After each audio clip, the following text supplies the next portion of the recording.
ndanye jemonu n'obodo America da ọra USA ndị ọma. O mere ndị jemonu n'obodo America da ọra USA ndị ọma. Chai Olu Regional Assembly ndị jejemba.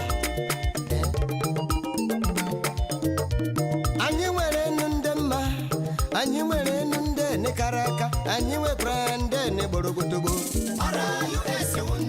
Anyị nwere jipe n'otiwogbu dada dere mmo. Anyị nwekwara ndị negụrụ akwụkwọ. Ọra US le dejeje mba ndị n'imere ka obodo dị mma. Anakwalite obodo nwanne. Enime namba ni na wejio chai ekwa ana meko bodo di mma ọra USA anu ndị ọma.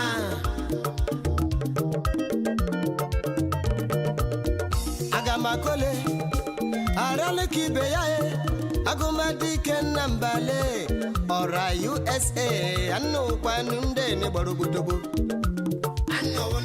Anụ sokwanu ndị n'ịchara acha. Ọra USA ndị chi mere eze ndị ọma ndị ọma.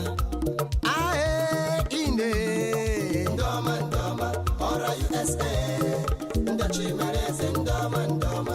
Ajọnuza meku ajọnuza makwa makpo. Andọmekile minagu mee nshiji mmegole ndị ọma ndị ọma. Anakwalite obodo nwanne enyere ụwa aka o.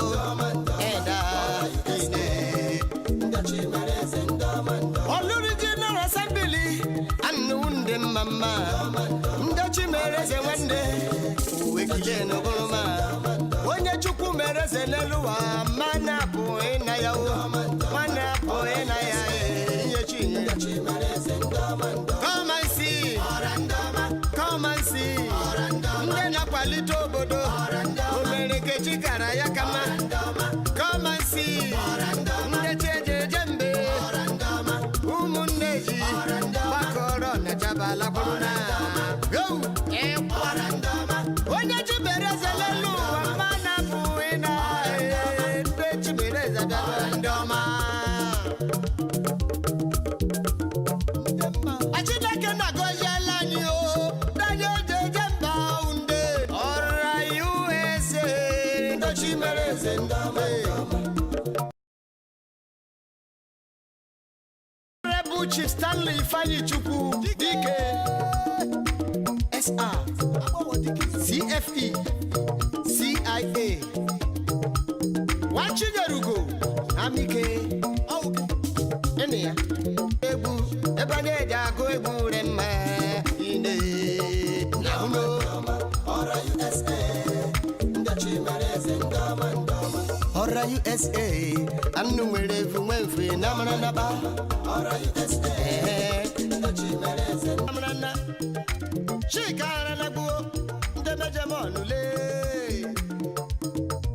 Olu Regional Assembly le ande nekakra ka ndị nizukwa roke mụ ma hụ nnanụ ụgba ijenu ejonoza jolisi ndị ere mma ndị krakanụ n'ọgbọ. Chief Tony Ikechukwu Ọkpara Atlanta Georgia. Ebube dike wa ofu ụmụaka. Ebube dike iwe onye amamo ọ garela gị mma. Nwoke ọmarị mma jọnụza jọla na-ese ya enebra gịnị. Ishi from Ojak Royal Family ụba ụmụaka na Njoba Local Government. Ọ gara ebe ọla gị mma. President Ojiako Family Union kenu na USA. Ine ajola mesende borofili ajola mesende rimbo. Member Olu Regional Union Atlanta Ọra USA Executive Vice President Chairman Ọra USA Convention Organizing Committee Ikajara Kaja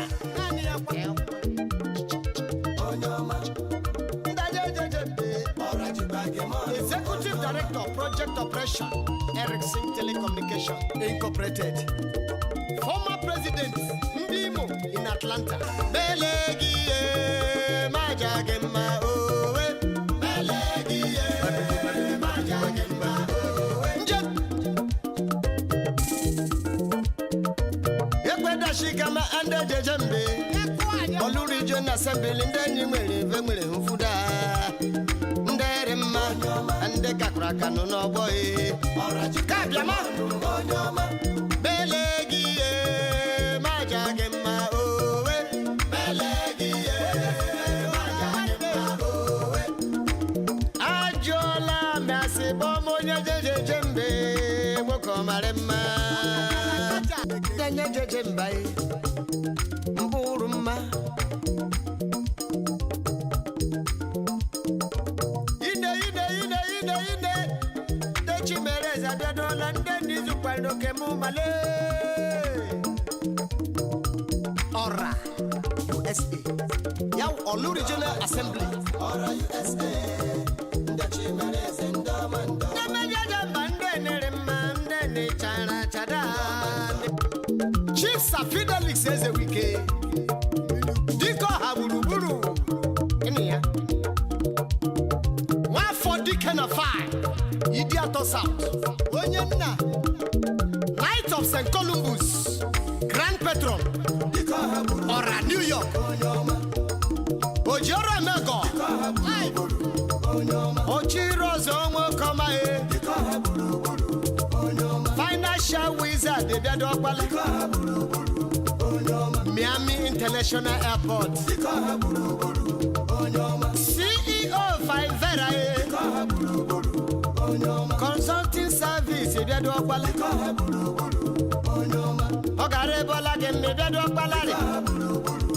National President, Ora USA. Former VP. Former VP, Ora USA. Former President, Oxas of South Florida.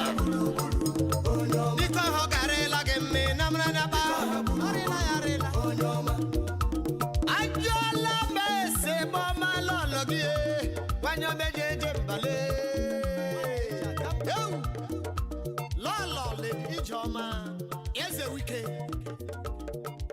Akwamadia, 1 year. Ora USA National First Lady.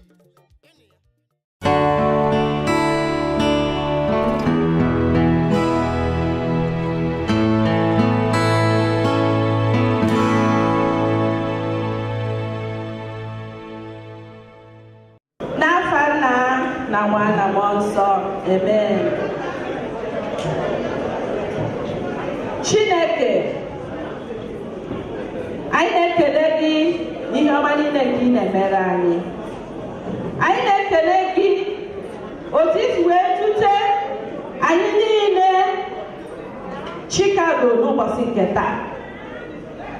O nwere onye anyị nụgoro bịagide elu wee nwee ihe mberede okporo ụzọ. Chineke, anyị na-ekele gị. Anyị na-ekele gị n'ihi na ịdị mma. Anyị na-ekele gị n'ihi na ị na-arụ ọrụ ebube dị iche iche n'isi ụmụ gị. N'oge awa nke dị ugbu a, ka anyị na-akpọdata Chukwu Mmụọ Nsọ ka ọ bịa were ọnọdụ, ka ọ bịa bụrụ onye isi oche mmemme nke abalị a. Chukwu Mmụọ Nsọ, Mmụọ Nsọ onye nkasi obi, Mmụọ Nsọ nke na-enye ahụike, nke na-enye amamihe, anyị siri gị bịa were oche. Chineke, ana m asịzi gị n'oge awa nke dị ugbu a ka ị bịa wetala anyị amara na gracia ka anyị ga-eji wee mee mmemme niile nke anyị nwere na izu a. Ọ bụrụgodu ka anyị na-achọ ịhọpụta ụfọdụ ndị nke ga-edu anyị, ọ bụrụ ndị ọchịchị. Chineke, anyị na-asị gị ka iji aka gị họpụta ha, ka iji aka gị họpụta ndị ga-enye otu anyị a udo na ịhụnanya. Chineke, n'ụzọ pụrụ iche ka m na-ayọ gị n'isi ụmụnne m ndị ọrụ, ana m ayọ gị maka udo na ịhụnanya n'ụzọ pụrụ iche. Chineke, ọ dị ụmụnne anyị ike n'ọnụ ụzọ, anyị na-asị ka idute ha n'udo. onye ọbụla bịara ebe a taa, onye ọbụla bịara mmemme anyị, Chineke ana m asị gị ka inye ha ngọzi nke pụrụ iche. Chineke onwe onye ọbụla nke bịara ebe a ga-eji obi ọjọọ wee na, kama Chineke ị ga-enye ha obiọma, ị ga-enye ha udo, ị ga-enye ha ịhụnanya n'aha Jizọs Kraịst bụ Onyenwe anyị. Thank you very much, sister.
Thank you.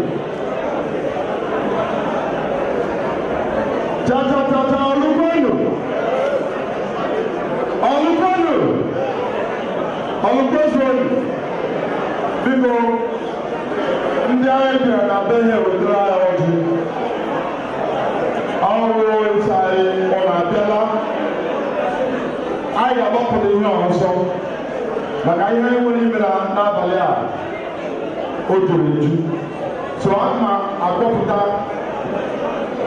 our local patron na Chicago, Bruno, because they are giving Roger for the petrol, because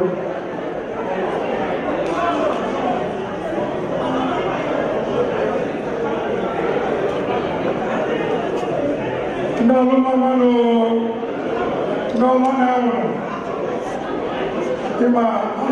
to from the church and left the staff. When we make sure that the young man says, one of your money for this year now. Because this guy is well known. Father, they're rolling. And then the person in there.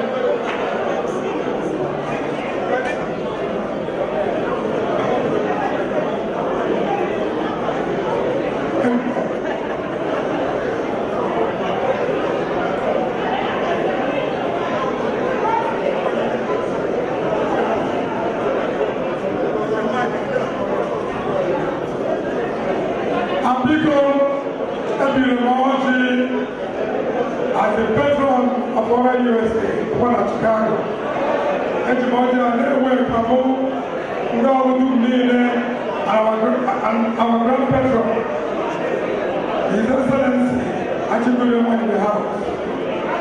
Our patron, Asofia G.C. Green in the house. Our patron is Agaraga and Agaraga Mekele. Our patron, and my own good brother, Agachawa and Wanya in the house. Our patron, Priest, want to win the house. Our patron, Chief Theodore, and one in the house. Our patron, our patron, Ogologo, Chris, and the other one in the house.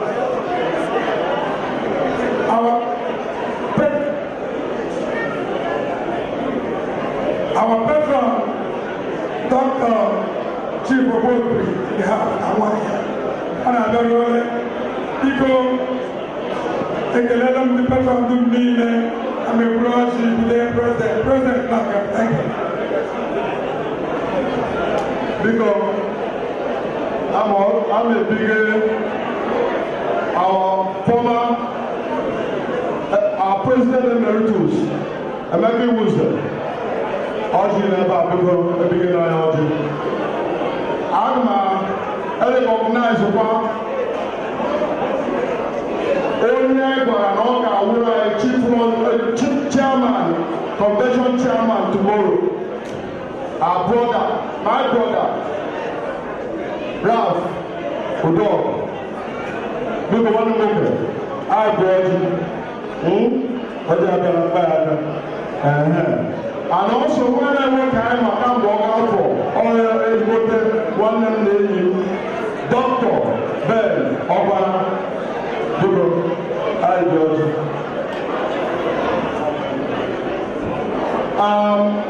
aga m akpọ our board chairman Bigi ọjị biko board chairman dị ebe a biko bịa kpụ iburu ọjị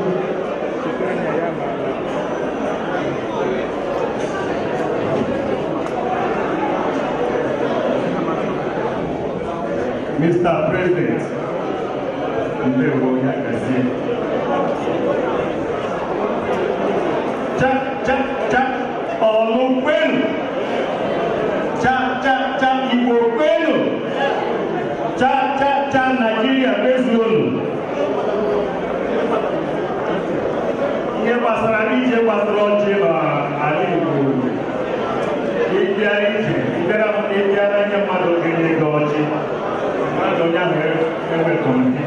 But any George, a man in here this Oji president now is on behalf of Aura USA Advisory Board of Directors.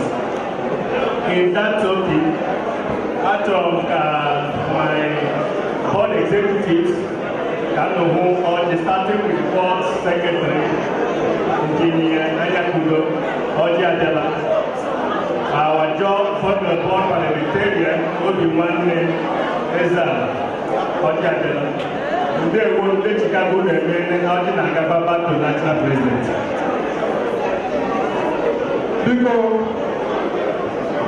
Because I'm a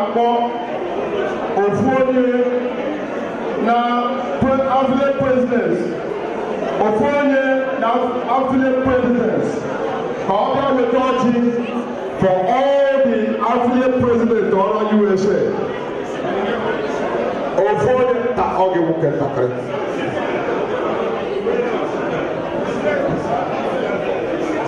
Now, the man I'm a person in our show, the shipment of the Oji.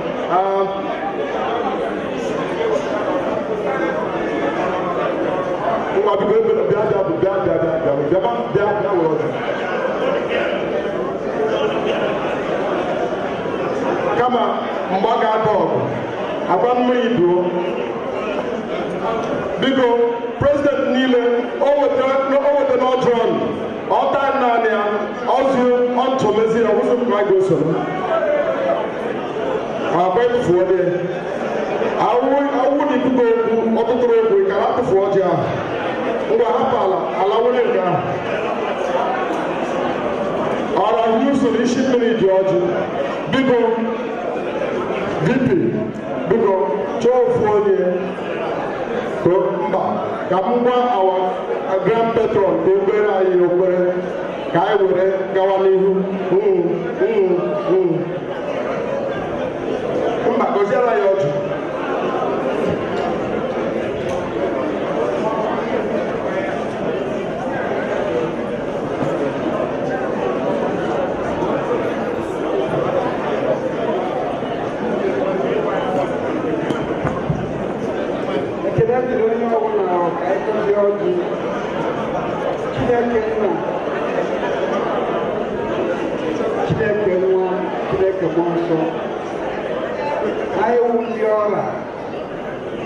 na-egosi ọjị a ọjị wụ nnukwu ihe n'ala anyị ọjị wụ ihe ụmụnne ji ahụrịta onwe ha anyị na-egosi ọdị a na-ekele gị maka odudu ị na-edu ọra kemgbe a gwara gị ihe wee ruo taa na-ekelekwana gị etu siri duru onye ọbụla site na Chicago abụ esi onye ọbụla ike nna biko bịa mezuoro anyị ihe niile na-akpa anyị nke ịmagadị anyị ahụ mma nye anyị ọmụmụ nwoke nye anyị ọmụmụ nwaanyị nye anyị amata ejide nye anyị ihe niile ịkọwa ihe na-akpa anyị na ngozi dịrị gị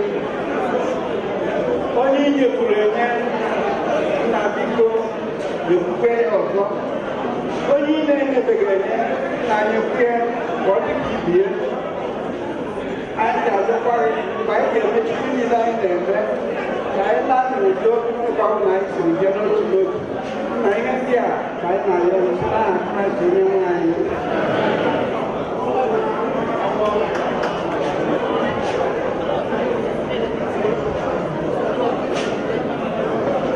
Everything I need you now to declare this convention open. If you have been part of the OCOC, please come out here. Let's do this real short. If you've been part of the OCOC, I need you up here. I don't need to call names. I don't want to call names. If you're part of OCOC, please come up here now. Everybody that has been part of OCOC, please, if you've been part of OCOC, come out here now. You sent us on a journey almost a year ago. The executives and members from Chicago affiliates, members from some of the committees have been working for the past 10 months. We started with having meetings twice a month. We continued having those meetings. The only time we took a break was for the Christmas holidays. We took 3 weeks break. And after that, we resumed again. Towards March, we changed the rhythm of the meeting. We went from twice a month to every week. And in that, we're also having a subcommittee meetings. Today, we can see the outcome, the output from that meeting. For all of you standing here, I want to use this time to thank you, not just for your time, but also to thank your families. Because each time you spent with me on those meetings, those are times taken away from your families. Those are times you could have used for other activities, but you dedicated those times to Order USA. And today, we've seen the product of what you're doing. Mr. President, I hereby thank you for the message you asked us to perform. And here are the members, and those that are not here are the ones that help do the work. At this point, the OCOC work has been done. Thank you very much. Thank you, thank you, thank you, thank you, thank you. Before I say anything, I would like to call the OCOC's wife, chairman wife. She also was a part of this. You failed to mention her. I'm sure, I don't know how you're going to sleep tonight. But, Madam Long Obarabudo Goma. And I would also like to call my wife, because whenever you're on the phone, she's doing something helping you. So, Long, come on down. You know, when we come to this convention, we just imagine it's easy to plan it, but it's a very, very difficult task. It takes a lot of planning, It takes a lot of giving. It takes a lot of patience. And it also takes a lot of making good friends. Because without big friends, you won't be able to plan it well. So I thank all of you, each and every one of you, for all the hard work you put in to make this convention planning a success. And we are seeing it now. We are all witness. Thank you so much. I would not like to elongate this speech, but I just want you to know your work is successful. And Aura USA appreciate all you have done for Aura. Thank you, thank you, thank you. Kelly Moore. Yes.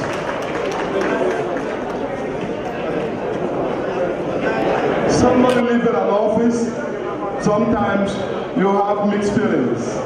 Sometimes you want third time, and sometimes you just want to, quietly leave and enjoy your family as you're supposed to enjoy them every weekend. I forgot to declare our convention officially open, and I'm doing that right now. Aura USA 2017 Chicago is now officially open. Enjoy yourself.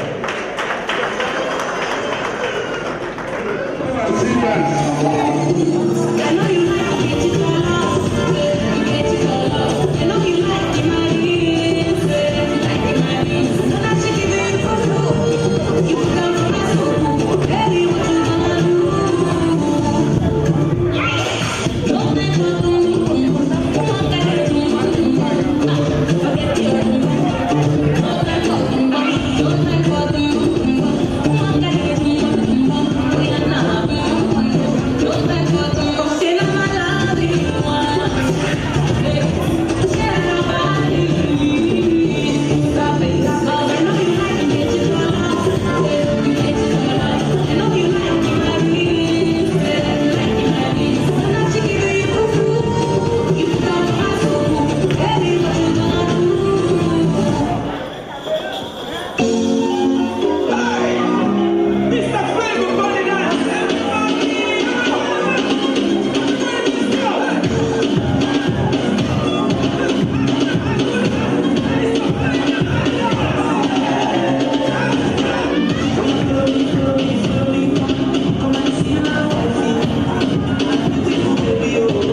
want you to promise me one thing. Please, attention, I want to advise our children. I want you to promise me one thing. Do you see your moms, all the mothers in the house? You see how they dress tonight? Looking beautiful? I want you to promise me that you are going to keep our culture, the hair tie, the wrapper, everything. When you are married, make sure you tell your husband to do like we are doing today. I'm blessing you all to take over from us. I'm blessing you all to be bigger and better than your parents. May your future be brighter. May God Almighty continue to bless you all in Jesus' name. Mr. President, Chief Executive, I present to you the Ozark youths. Please, your children, salute your children. That's the President, Chief Fidelis Ezewike, and the First Lady. We appreciate you all, and God bless you all. Thank you all very much. Thank you all. You can go back. I say, Ozark ladies, I say.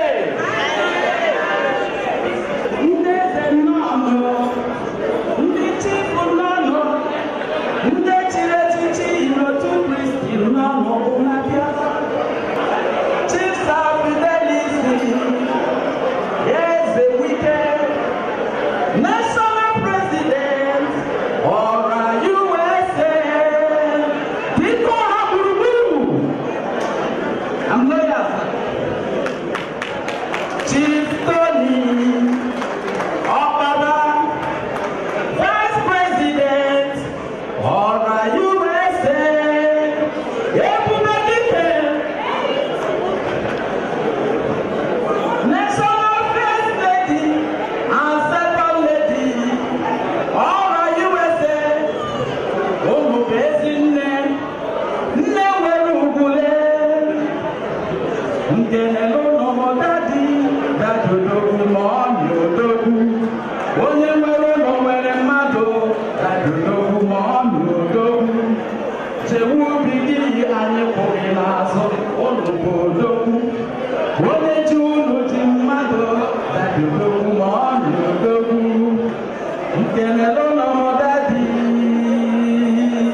very much.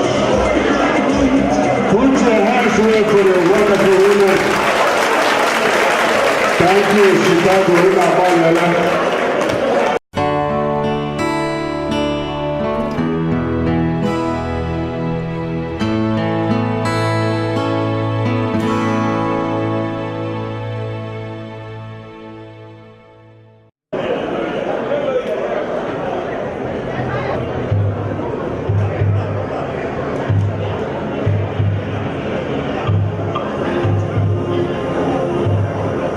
Behind every idea, structure, form, inspiration, and movement, there is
a special guest, a gospel singer, composer.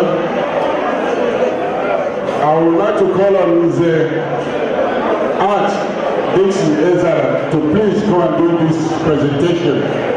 All the way from Miami, she's also one of us, and she participates in everything we do in Miami. And because she's from Miami, on behalf of Miami Affleck, we want to thank the national president, Sir Fidelis Ezewike Award. We want to thank you for giving her the opportunity to come and perform all the way here in Chicago. Yeah.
na bada, baby, take a look around. My baka, that's na baka, my shaking on the bounce. My mansion on na bada, make you take a look around. Girl, it's up to you, I still the way you say I do. I'll tell your papa, say, I need it go for you.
Assembly. Ndeje Jemba. Anyị nwere nde mma, anyị nwere nde nekaraka, anyị nwere nde ne borogotogo. Anyị nwere jipa n'otiwogbu. Dada deremo. Anyị nwere nde ne gụrụ akwụkwọ.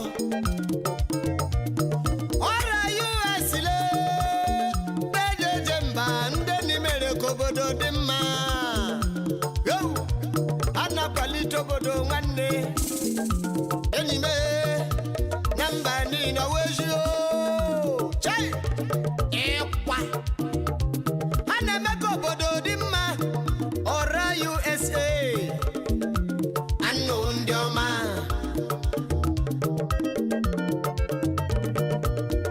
aga m akọle arale ka ibe ya Agumadike Nambale Ora USA Anu Kwanunde ni Borogutobo Anu Ndioma Anu Sokwanunde ni Chanacha Anu Ndioma Ora USA Nde Chimereze Ndoma Ndoma Ae Ine Ndoma Ndoma Ora USA Nde Chimereze Ndoma Ndoma Ajonuza meku ajonuza makwa mapo Ando mekile minagume Nshiji mbegole Anna kwalito bodo mwane Enyero wakao Eda Ine Ndachi mereze ndamando Oluri General Assembly Anu unde mama Ndachi mereze wande Uwe kile no guluma Onye chuku mereze neluwa Mana poe na yao Mana poe na ya Yechinye Come and see Come and see Nde na kwa kwalite obodo o mere Nkechi gara ya kama come and see ndị chejeje mbe ụmụnne ji gbakọrọ na jabala kwuruna onye chibere zelelu ụwa mana bụ ịna ndị chibere zabịa ndị ọma Chineke na-agọziela anyị o danye ojeje mba unde ọra USA ndị chimere eze ndị ọma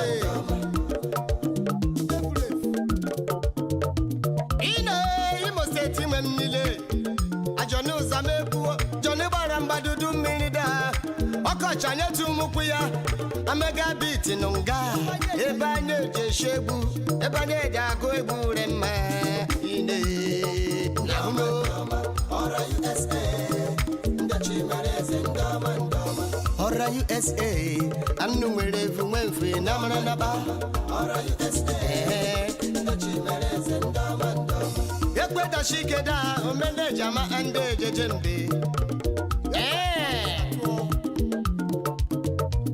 ashimaju ase bomo mandeji bejeje okomarema ekwa ora Oluri General Assembly our national president mejeje Chief Safidelix Ezewike Diko Haburuburu Eniya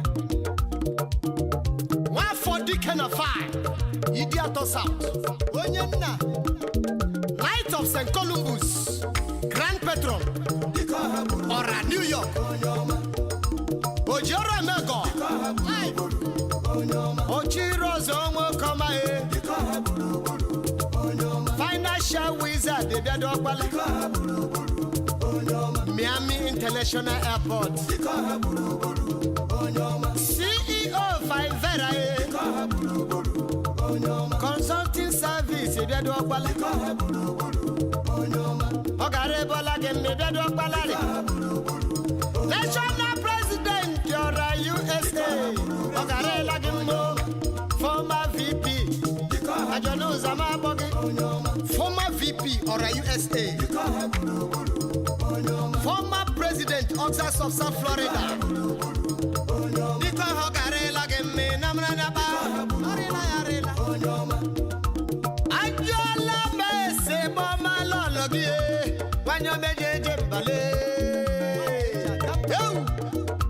Lolo Le Ijoma Ezewike Akwamadia Wania Ora USA National First Lady Enia Yezi Adaba Adalet Fabian Ekweme Nna Nyiruko one of Abba Na nwanyị ya Lolo Elizabeth Ekweme Oxax of South Florida Vice President 210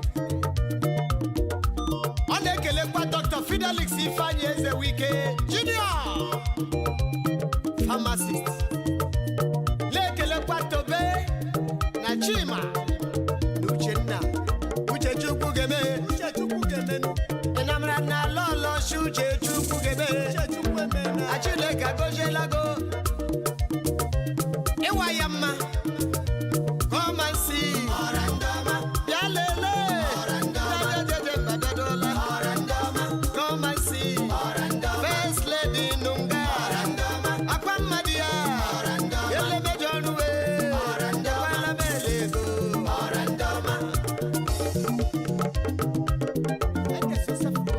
Agumadike nambe namrana Chikara naguo Ndemeje monule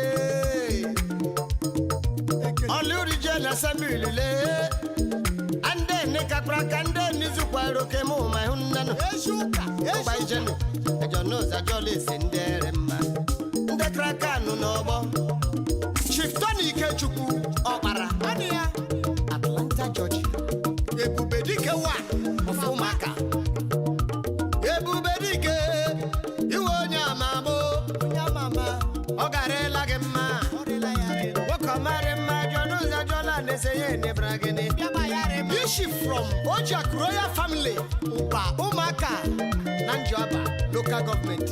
Ogarebola Gembo. President Ojaku Family Union, Canada, USA.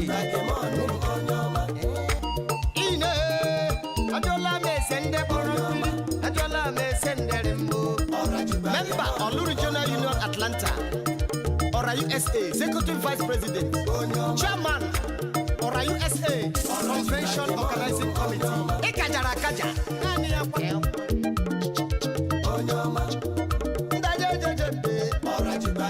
Executive Director, Project Operation, Ericsson Telecommunication Incorporated. Former President, Ndimo in Atlanta. Ebubedike Mwane, Iwonyoma, Ndema. Pamra Mela Logeda. Oh, Wanya Jembaka Biamo. Lolo Kalista Chinwe Obara. Elias Obidia, Wanye mana no bidia, Hijena Haga Yongba, Wanya Chaka Bojario, Ewe, Ora USA, Second Lady, former First Lady, 2 times, Ndimo in Atlanta, Imo State Congress of America, Atlanta chapter, Obidia, Ekaraka, Belegi, Majagema,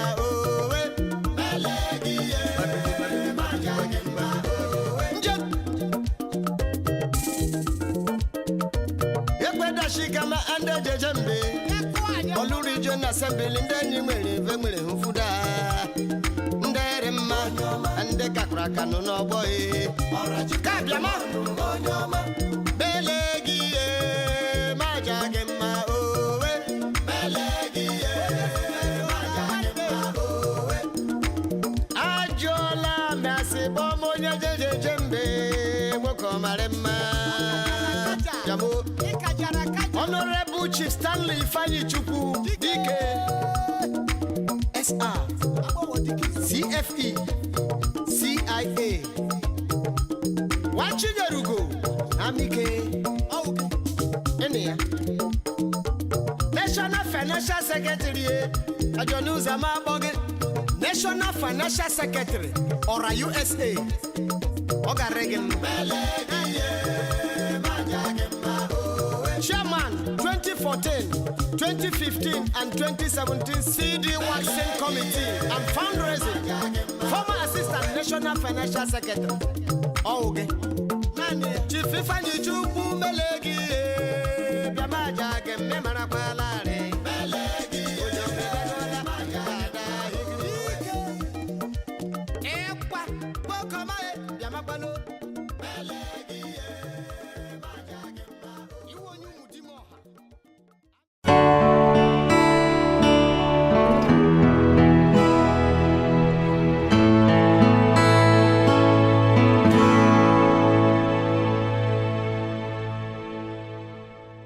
Praise the Lord. Almighty and everlasting Father, King of kings and Lord of lords. Father, tonight your children have gathered here tonight to give you praise, to give you adorations for all that you have done for us in Olu, Ora USA Convention 2017 in Chicagoland. Father, we are grateful, Lord, that this day has come to pass today. We thank you, King of glory, for everybody that you have gathered to gather in this hotel at this week and in this night. Father, to carry out this convention. Father, we say thank you for all that you have done for us. We are grateful for what you have done. Let your name be glorified forever and ever in Jesus' name. Amen. Father, your children have gathered tonight. Father, we ask for your wisdom. We ask for your protections. We ask, Lord, that you come and be in all that we are going to do tonight. Father, that at the end of this convention, all glory, all honor, all adorations will be unto your name forever and ever in Jesus' name. Amen. And at this time, Father, we commit everyone that have gathered at this convention. Father, Lord, as they have come, Father, to be with with us in this Oral USA Convention. Father, you will take everyone home peacefully in the name of Jesus Christ. And as many as that have come to bless, Father, Lord, the work of Oral USA Convention. Father, we pray, Lord, that you will provide for every one of them. You will open door for everyone that have given in any area that they have given. Father, we ask for 100% multiplications in the name of Jesus Christ.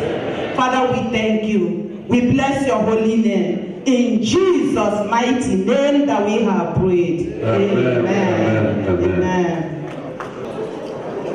I'm happy to welcome all of you today for this grand occasion, especially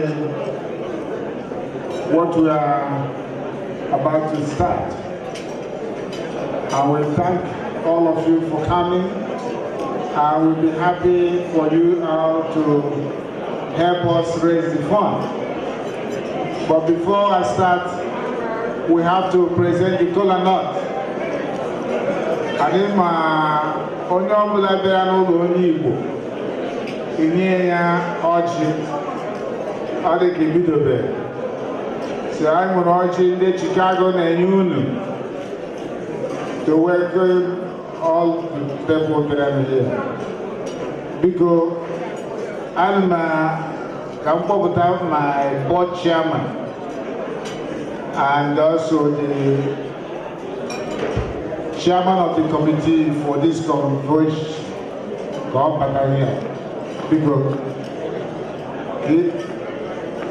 because in the Georgia, we are our national president, or here to Chicago.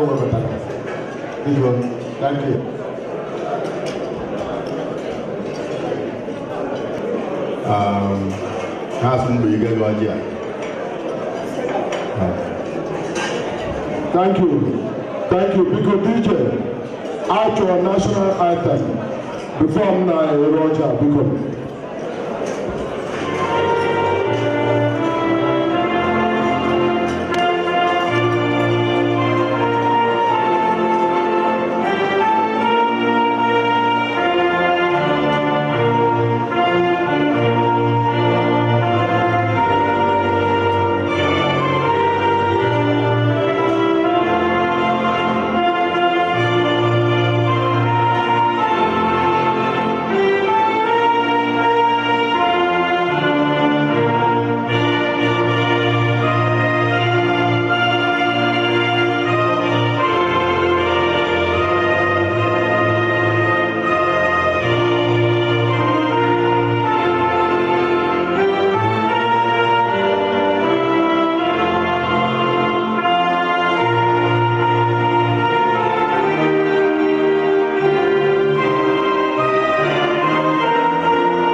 Special people, Dereba Tata, honor, Oral USA.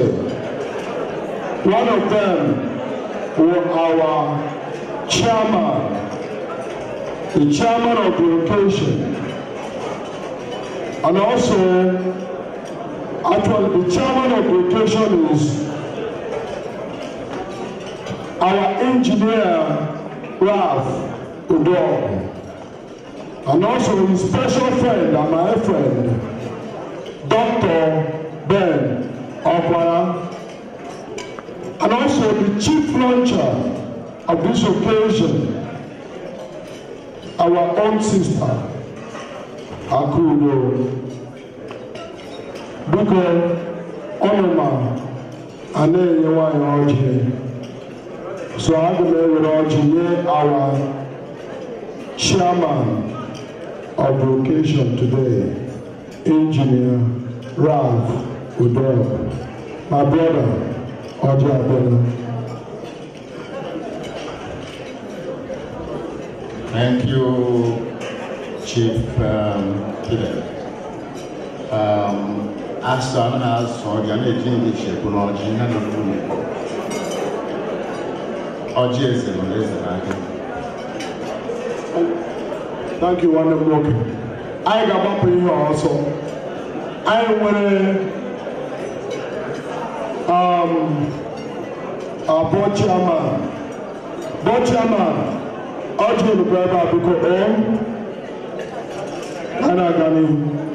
Now, I want a lot of patrons, but that's all Nunu Ulo, Onoko Namba, Nerem Bani, Papora, because I'm a Jumajiki where Jim the petrol even.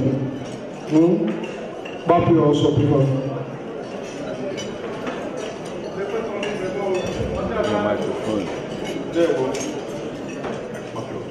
Because on a Papora Suka Bapi also. Because I'm the Uroji, our ex-governor, our grand patron, for Mesoji Hakamakandi, patron, I hope the dog grand patron, on here, Abba also. Now you.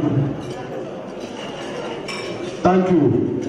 Because the present Nile, all of the present Neba, upon our because I got up in the also. VP. Chora Monica Gozoja, they Dr. Book, in America. Before I show the color to Dr. Book, the minister is here tonight. Abeji, the minister, Oji as well.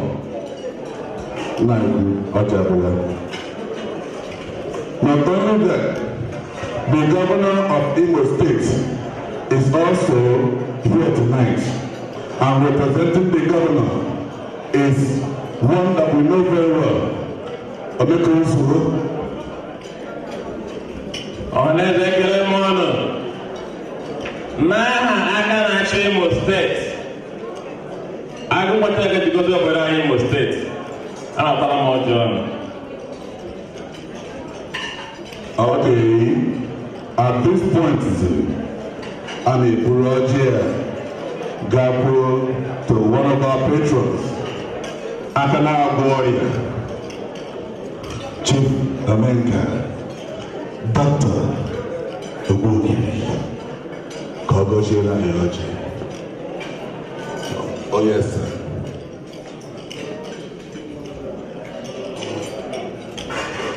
Biko Chineke, anyị ekpere ekpere, anyị maka bido. Anyị echekwuore gị. Anyị esighị biko gbaghara anyị ihe niile anyị meghere gị. Anyị na-ekele gị maka ihe ọma i mere anyị, na-ayọkwa gị ka ije a ọrịa na-aga. Ọ bụrụ ezigbo ụzọ, anyị ga-agata ya mma. I got that udo, I got that ịhụnanya. Ịhụnanya ga-ezi anyị ọnụ, zukwende n'ọnụụzọ. Ihe ka na Jesu Kristo nwanyị o. Honorable, thank you very much. Mr. President, Chief Fidelis Ezewike, on behalf of the community alone, on behalf of Imo State, I stand here to say thank you very much. It's true, tonight is your final gala, but in all honesty, I would like to say, for the past 4 years, you have committed, devoted your time and effort to serving your community alone. I have come to know you. You really care for Olo, and you put in your best. On behalf of these wonderful people here, I say, Lord Ezewike, thank you very much. Without you supporting your husband, without you allowing him to put that energy, time, sharing your family time, resources in serving the people, would have been possible. I say thank you. My dear friends, ladies and gentlemen, one more time, the National President, Chief Lord Fidelis Ezewike. Please stand up. Put your hands together. Let us thank them. Let us clap for them for the wonderful services they have done for us for the past 4 years. Put your hands together, please, for our National President and the beautiful wife, who happen to be my own sister from Akapuro. I must say that tonight. Already how you know now here. My President, I thank you, dearly. Now, as we are eating, if you would like to do your opening remarks to save time before the chairman's opening. Where's my co-MC? Over here, I'm doing another job. Okay, give the microphone to the chairman, please, over there, while you're there for his opening remarks. Oh, yeah, Dara. Yes. Dara. Dara from one. We're going to do first.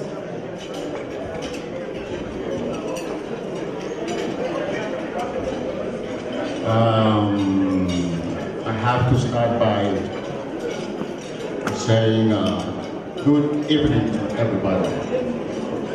And I think if I start by calling names and designations of those names, I may make a big mistake.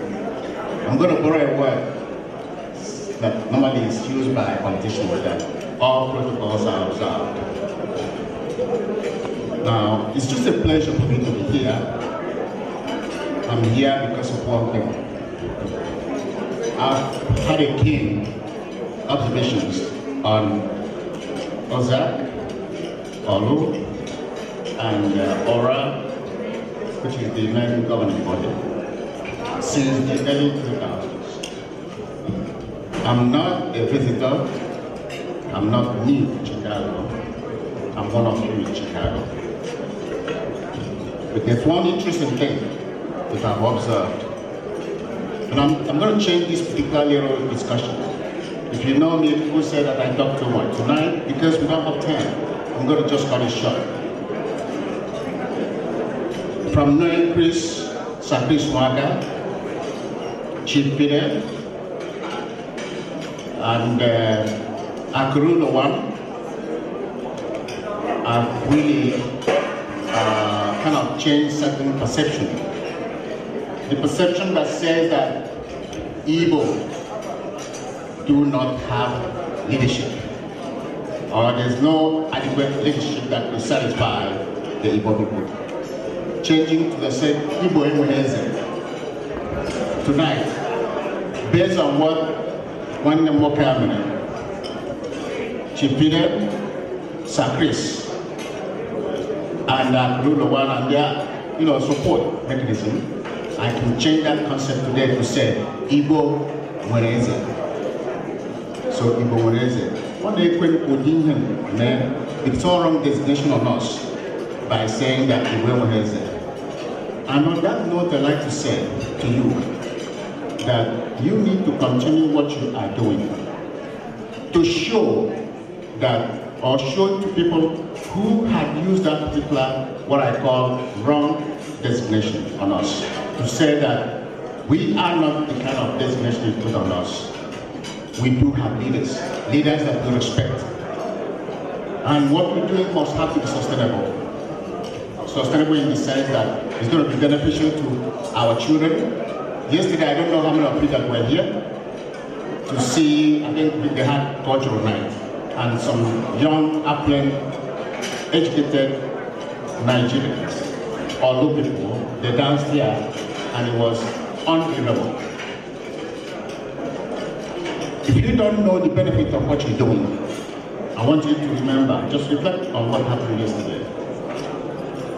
Those kids do not have any other way for exposure except looking at all of you here and what you do. Your leadership is what they're going to use. How do we identify ourselves if we don't go that way? Now, I may take it from here later, but I just want to say to you, thank you so much for your leadership. Continue this way. If we continue this way, we're going to change the concept from Ibwemoheze to Ibwemoheze. Thank you. Thank you, Mr. Chairman. Because I don't want to elongate the speech. I know I do have to give you an opening remark.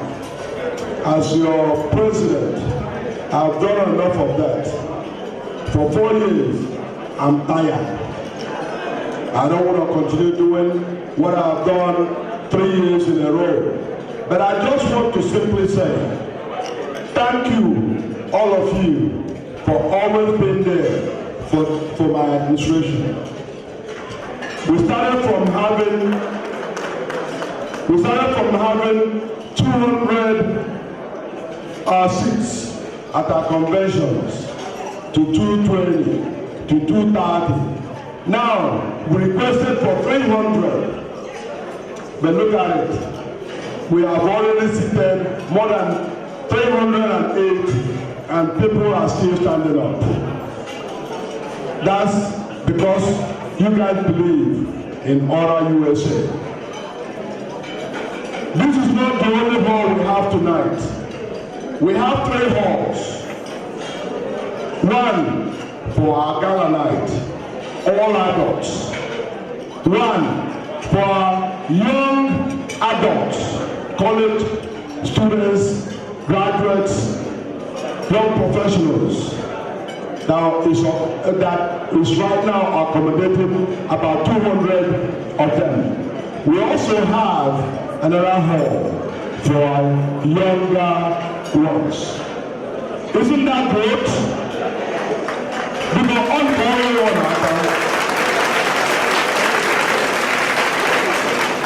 Ora is something to reckon with. It's not all about me or about all former leaders or about any particular person. It's just all about you and me. Nobody can do it alone.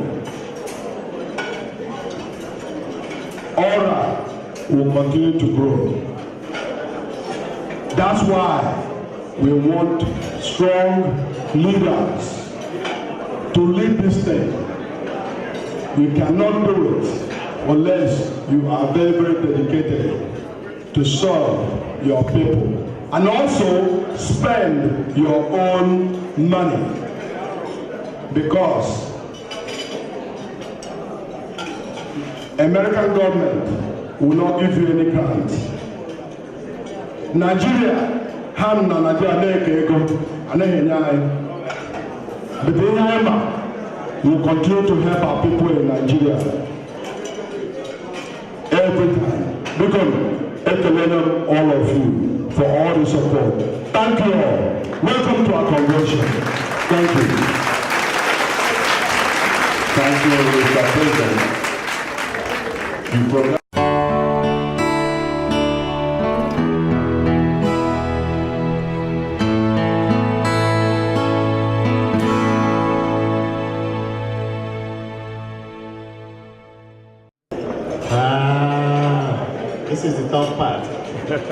I don't know if you would know, I have friends from the north, and one of them said to me a while ago, he says that when you go to a restaurant, you keep asking for food and things to drink, and they bring it. It's all good.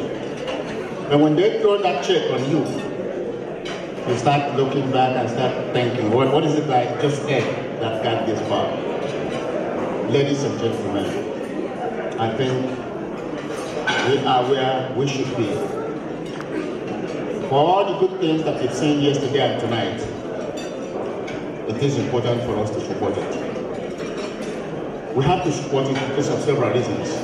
One, those young girls yesterday who danced here had gotten exposure. They see some role modeling in some of us. And if we do not encourage it, that will not be there. And to encourage it, you listen to my good friend here who said that they're doing a couple of things. One of which is medical mission to Nigeria. That costs money. And I don't know if I can quantify the what I call the level of help this particular mission had supported. But what I'm going to say is that we need to continue that. And to continue requires something to do it. They've got to take their blood, they have to buy the medicine, they have to organize to go there. So please tonight, we need to support them. Looking at my brother Fide, I'll call it Fidochi tonight. Our friend Chris Wanka, of course Jeff Uju. On behalf of my beautiful wife, I don't know if you can see her, Mary, I'm going to support this particular gathering tonight with $5,000 US.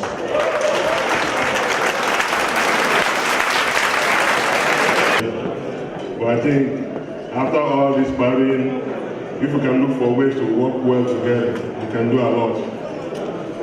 In this country now, if you don't know it, Nigerians we're the smartest group of people in America today. Whether you are Chinese, Indians, Asian, so we're doing very well, but how can we export this back to Nigeria? That's the question. I think we are brilliant. We need to be more intelligent in what we're doing. For the purpose of this service here, what we're doing here, for the medical mission, I have sources to our main medical problem in Nigeria is diabetes. I have access to a lot of diabetic medication. That's my commitment to all of them. So I think if I get enough timeline, I can give you a lot of diabetic medications. That's one thing. But for tonight, I'll support you with $2,000 on behalf of my family and my team. Thank you.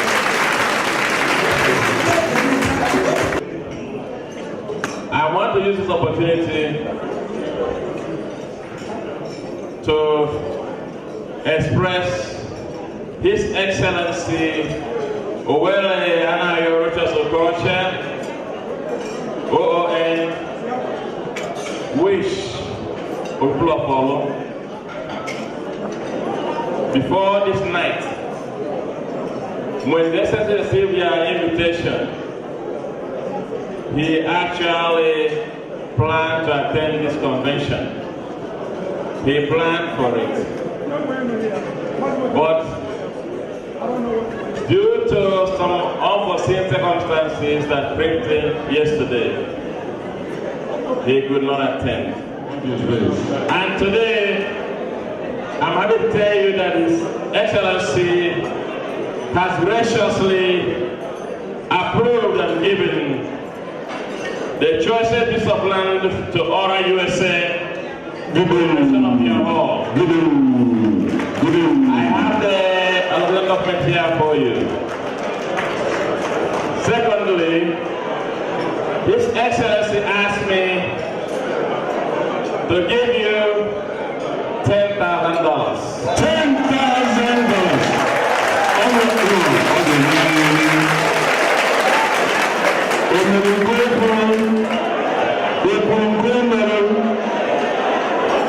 Additional Additionally, the Chief of Staff of the Imo State Government House. Hold it, please. Hold it. The Engine House of Imo State Government asked me to greet you. He asked me to give to you $2,000 on his behalf. $2,000. I want you to package again. Continue, I like that message. No, someone told me to stop, so I will do that. Thank you very much. It was very exciting now. Hold on. I don't have too much message again. I hope by next year we shall also meet here again. In terms of, our launching, we have always launched every year, and we know what the exchange rate is like in Nigeria, and we will continue to launch. I'll give you the sum of $1,000. Okay. I will give Cora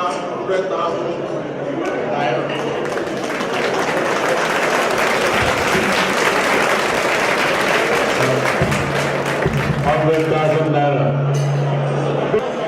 Because when the Honorable Commissioner was speaking on behalf of the governor, many of you get very impatient. When you see what happened, we got a sea of O for a major piece of land in Olo. We got $10,000 on behalf of the governor. We got $2,000 on behalf of the chief of staff. But who do you think was the Nishi? When they were the commissioner, look at him, bear with us. Let's give him the microphone outside you as an individual and as a commissioner. God bless you. That's the reason why we call you Papa Ora.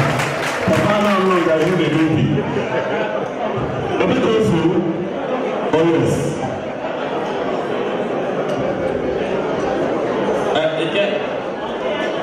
Papa Ora, you know the protocol. I'm standing here as the rep for the governor of Imo State. Once governor finishes speaking, he don't come up and speak again. Unfortunately, I was about to make my own donation, and folks started shouting, drop the mic. So I dropped the mic. I apologize. Anyway, I will grudgingly give 0.3 million naira.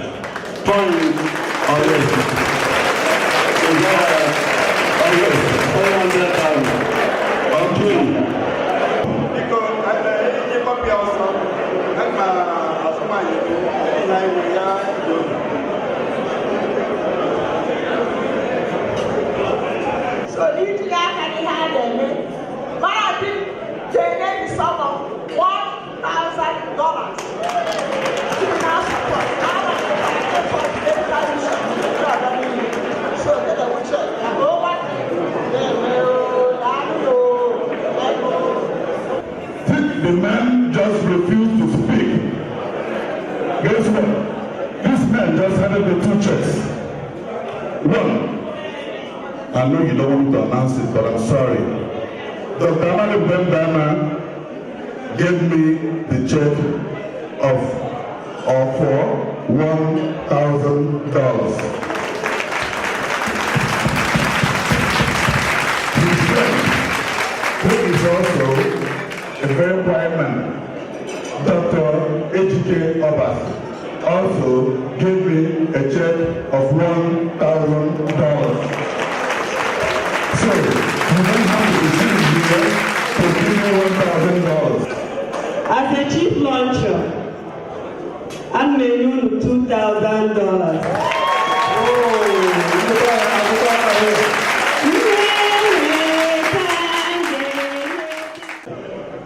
On behalf of myself and my wife, I try to be called Toka. And the manager of my wife, especially, from a public child in the home, she even encourages me to do more. I love that. All out of $500 to tonight. From the year $2,000 on behalf of myself and her. Oh, yes. Thank you very much. Okay. Mr. and Mrs. Galil Dada. Thank you so much. I will give you $500.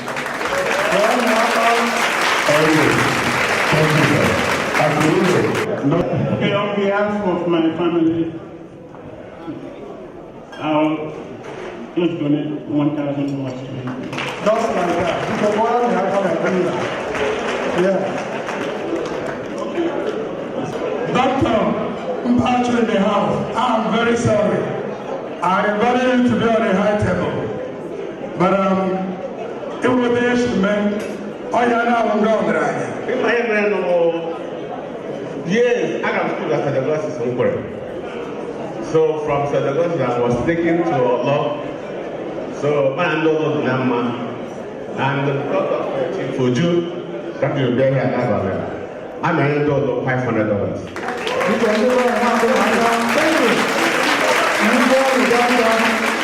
Dr. Ben Moalo, the chairman of People to Shakla,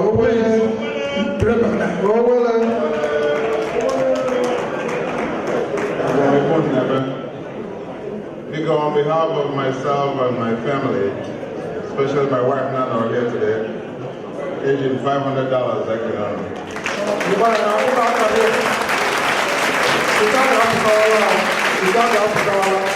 I don't see any apology here. So big honor. On behalf of my wife, Adina, and my family, Biko, I'm $501. We're not supporting her.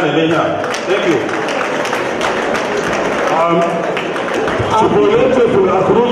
He told me not to skip him. Chief and Lolo, Oyechefule, they told me not to skip them. And I'm supporting this occasion. My wife and I, my wife wrote this check. Thank you, honey. It's $500. Thank you. This is from Platinum Capital Insurance Services, giving RRUSA $500 from J.A. Komon. Yes. And because Ahamu Jasper, Chigozie Ofoma, Ochikata, aka Ochikata, and my beautiful wife, Osinigwe Oledo, Ugweji, Wani Marama. I now support ORUSA with $1,300. We over $200. Now support Always Legal Foundation, a total of $1,500. On behalf of People's Club International Chicago Branch, I would like to make a declaration on behalf of my beautiful wife, Why Manaria?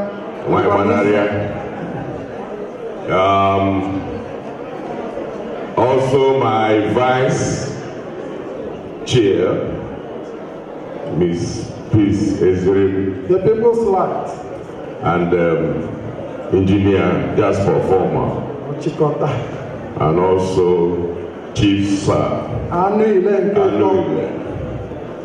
and Chief Bazuago, now 1 year. On behalf of all of them,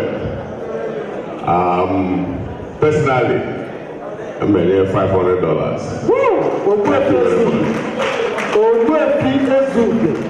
Thank you very much. Asking me to take a microphone implies I should give you some money. Because I don't have any money. This is one of the poorest men in America. That's correct. So, I consulted my wife, who makes all the decisions about money in my life.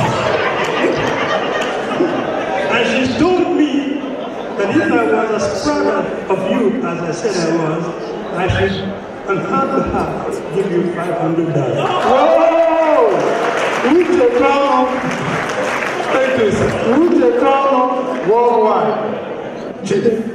Mike, Kiwe, Yelendo, all the women, Kwezulu, because people in the all have great people.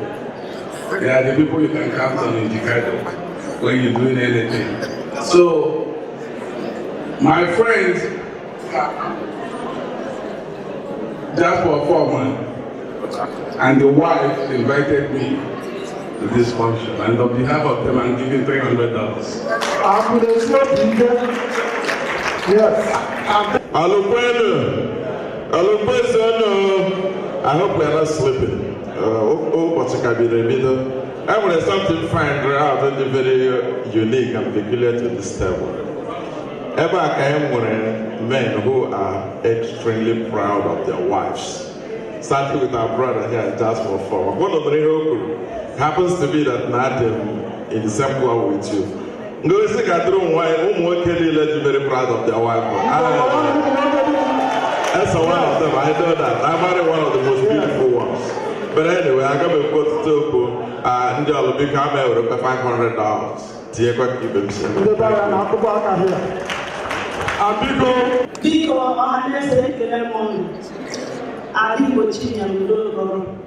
By the special grace of God, the president of Aboriginal Union Atlanta, I'm making $1,000.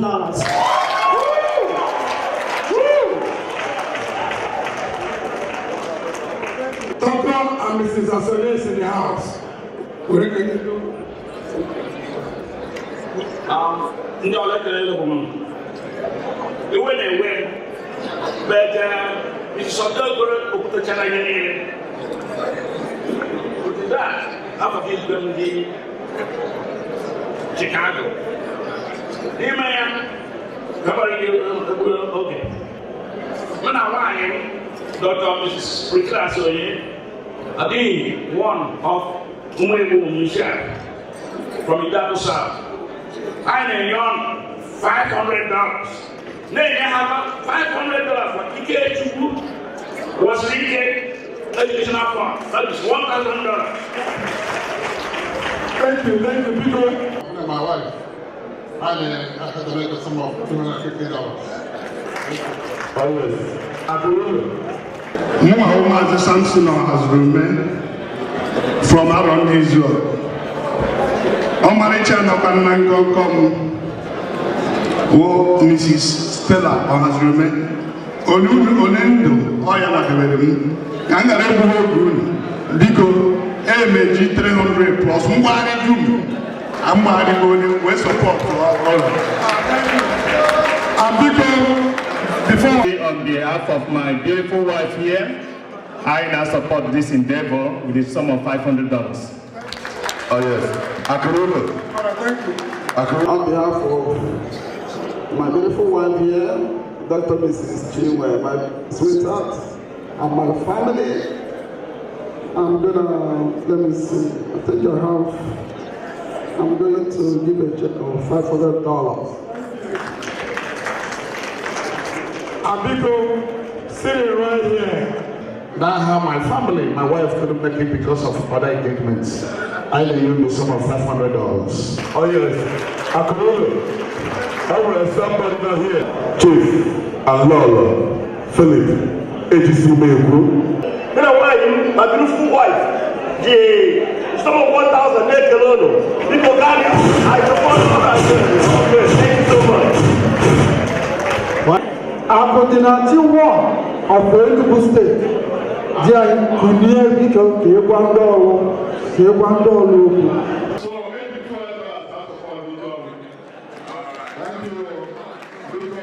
President from Enugu State, Onyerende Ora USA check. Would you not my envelope? Thank you. On behalf of myself and my siblings, Toshi, Uche, and Toshi and Negu, I would like to donate or give $120 and it's a part of my Chief Dr. Olola Uzo Negu for $120. On behalf of our cities, $120 supporting our father to do the vice presidential candidate for this another 100 dollars. I should not have the cash. And the way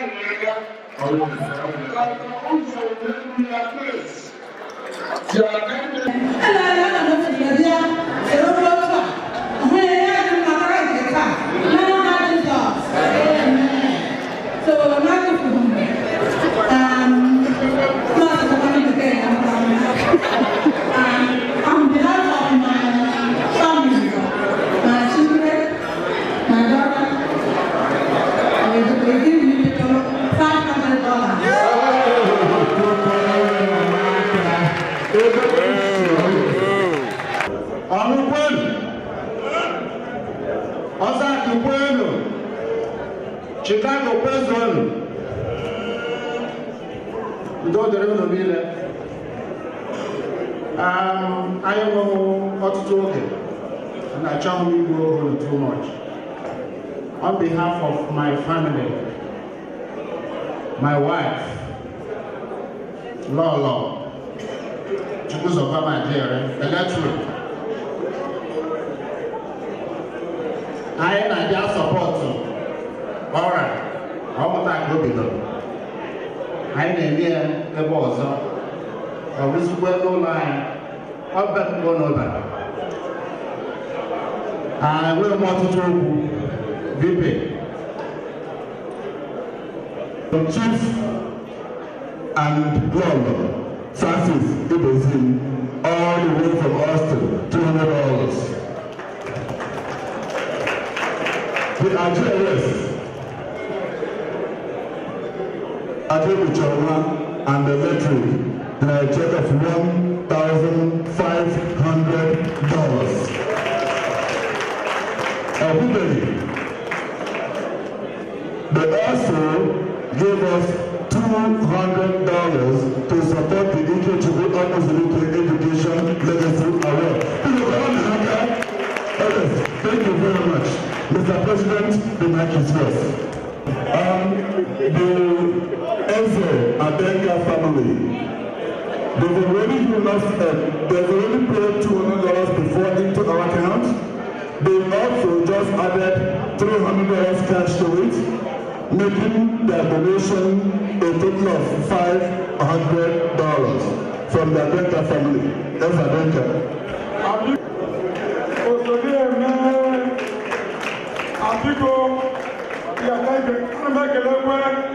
My own brother, I gave the sum of $2,000. Now supporting $2,000. Thank you. I, from the foundation, will continue to donate $1,000 towards the Ike Akwesili Foundation.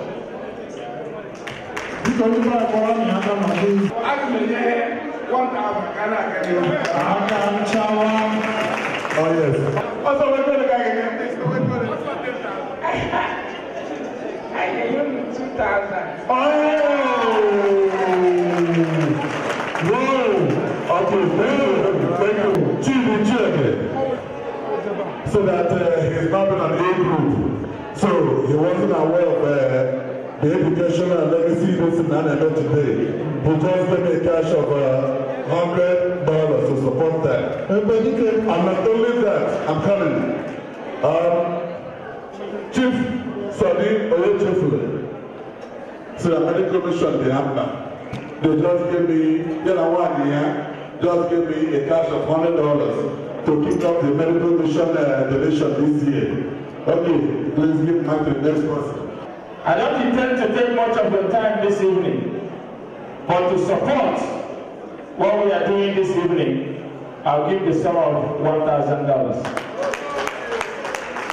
Also, the donators just told me that they will make a separate donation for the medical mission, but this money they gave me is for the WIWD activity the $100. So this is not for medical mission. They will make a separate donation for that. USA, the sum of 120202, $1,202 and 2 cents. Thank you. Oh yes, Dr. Morgan. I did already $100 at the bank for the Case Farms Education Legacy Award. On top of this, I made $1,000. Oh yes. Okay. Before I give the microphone, Mr. GP, I have support here this evening with $1,000. Nwunye m anọghị ebe a, but also nwunye ndị ọlụ $1,000. Thank you. The man just made it very brief. Biko, Jack can make presentation tonight so that I can remember the enjoyment. Thank you so much. So on behalf of my family, our family, Umuwanya Atlanta, we are giving a sum of $1,000 and also $200 to WIWD Foundation. Thank you so much. Thank you very much. I'm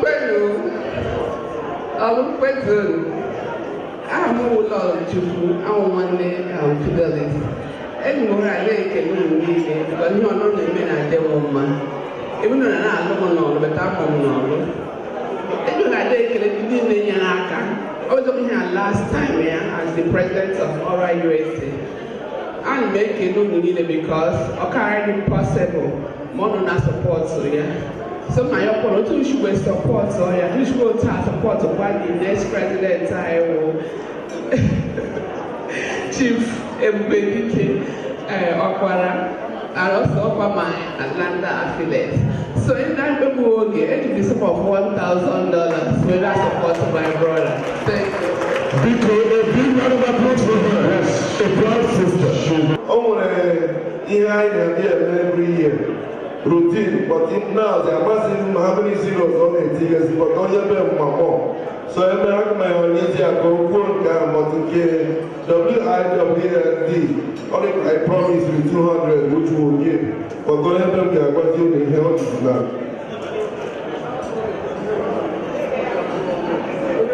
Good evening, everyone. Chicago, thank you for everything that you've done.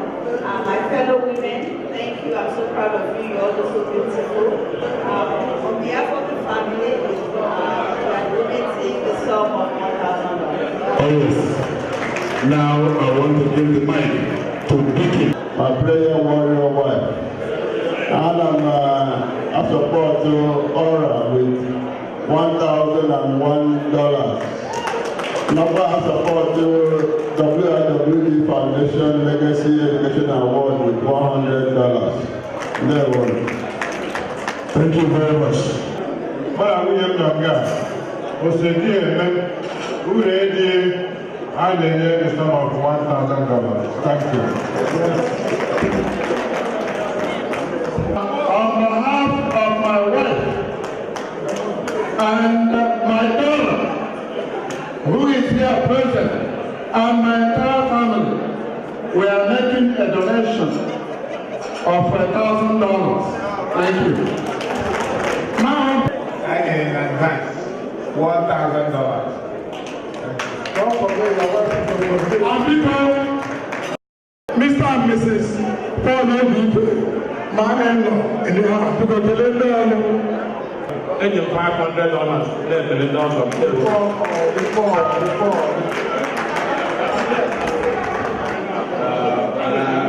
I got support the $250 was not support. Thank you. And people, and we take $100 from Mr. Reverend Capo.